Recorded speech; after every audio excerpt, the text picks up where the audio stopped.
My name is Father Jacob George. I'm a priest now studying at the Catholic University of America in Washington, D.C. And I work in the Tribunal of the Archdiocese for the Military Services.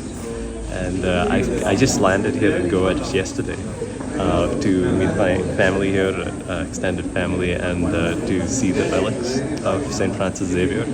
And I've always been a great devotee of St. Francis Xavier and St. Ignatius. I've visited St. Ignatius's place in Loyola in Spain several times.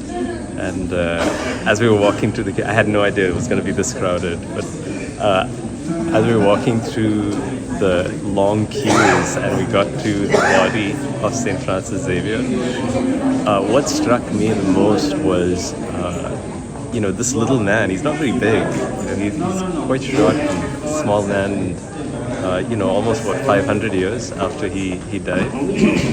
Look at the number of people who are coming to see it.